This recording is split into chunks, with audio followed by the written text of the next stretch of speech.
Hey guys, welcome back. We are continuing our series walking through the text of Ecclesiastes. And I'm going to end up reading it here in the main channel for the most part. But if you want to hear more of it, we can expound that out in a side note.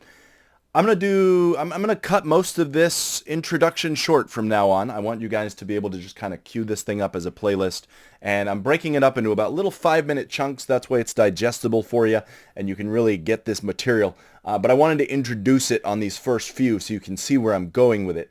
But from now on, I'm pretty much just going to pick up where I left off. And so feel free to set this thing on a playlist, just listen through.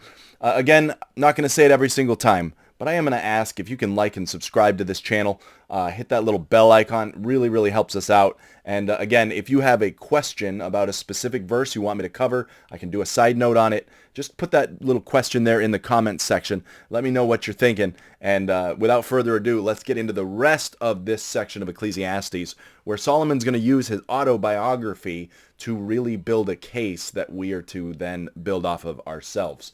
Now, Solomon's autobiography is an impressive one. And I want you to imagine as we go through this material, Solomon is unpacking his resume and saying, I am qualified to give you the guidance you need in your life.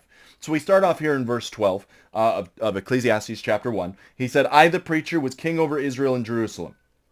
And I gave my heart to seek out and to search out by wisdom concerning all things that were done under heaven.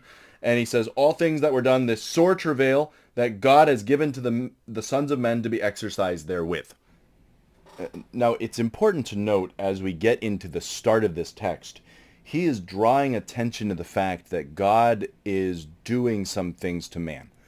And so he says right here, this is a sore travail that God has given to the sons of men to be exercised therewith.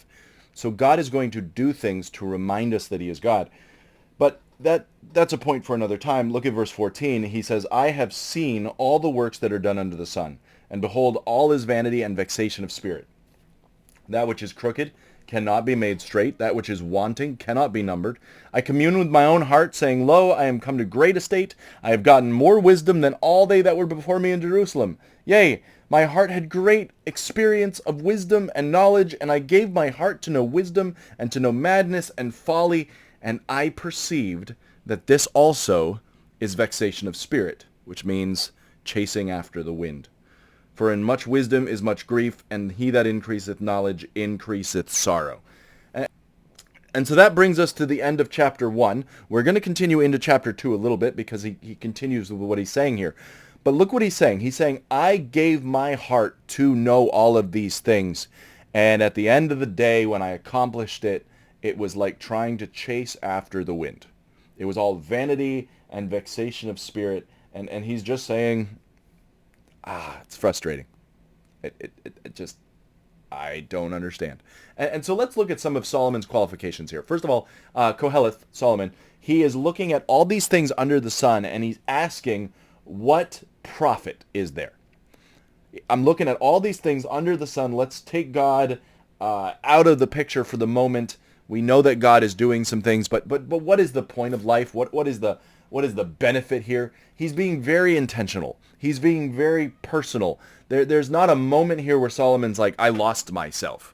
He is going through this material and he's saying, really, really importantly, I am exploring step by step, point by point. Now, as he does this, and he's, again, very, very methodically going through step by step, he's saying that man can explore, man can work, man can do all these things, make all these efforts, but ultimately there's going to be things that man can't figure out. That's what he means when he says that which is crooked cannot be made straight. That which is wanting cannot be numbered. There's going to be limits that God puts on man to say, just remember, I'm still God. Keep that in your mind.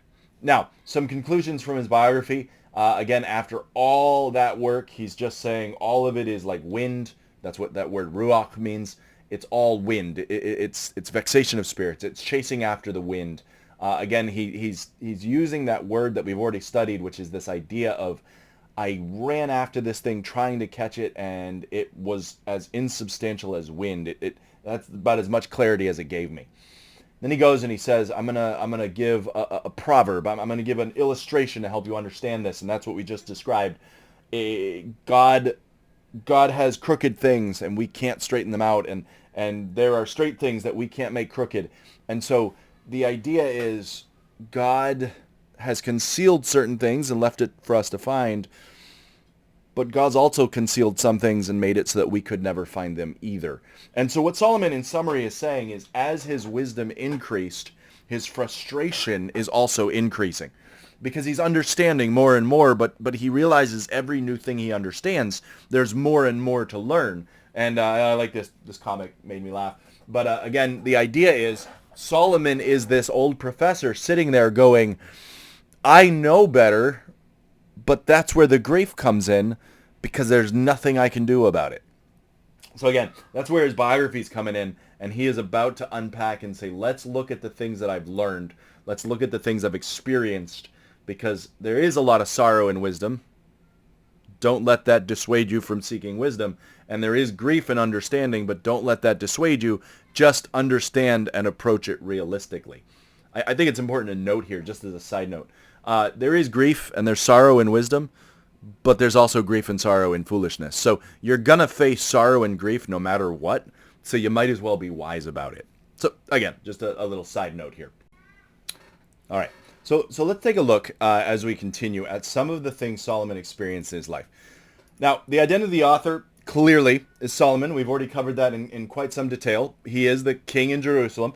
This is important to note, though, because here is a guy with power and privilege and authority, and there's a debate there used to be in the psychological world.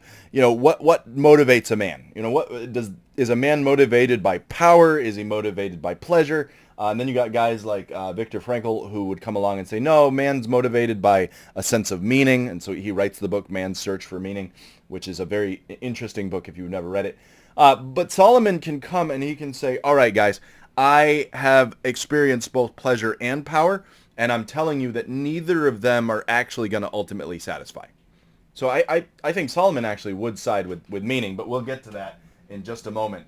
So now, beyond being just the king of Jerusalem, Solomon, again, he was wiser than all previous kings. Now, like I said, this is one of those points of contention people have where they're like, well, that's not okay. The fact is, Solomon or a person impersonating Solomon, both are drawing attention to the fact of the wisdom that they have.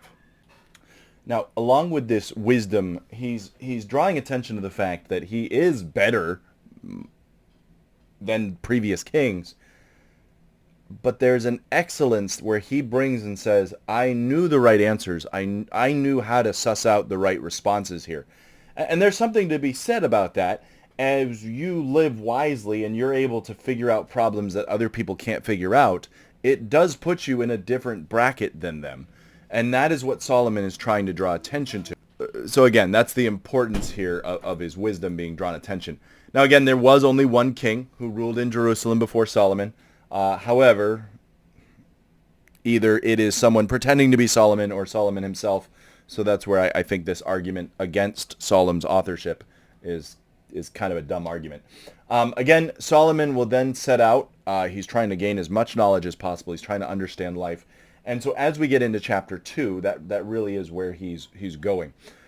Now, one thing to note as we continue through this text, Solomon is applying his heart to know wisdom. He's trying to know madness, which is this idea of insanity. We'll cover that later. And he's trying to understand, how does this all connect together? And so wisdom, folly, insanity, all of that. And trying to find a resolution to this problem, which is there seems to be no point to it all. Like, as I try to wrap my mind around all of these things going on, there doesn't seem to be a nice, neat answer. And so Solomon is exploring all these options. And that's why I said we have to keep the end result in mind. We have to kind of live in light of the end, which he's basically saying we are all going to die and God's going to judge us for what we do. That really is all that matters. And so that's where we are going, and this is where we are so far.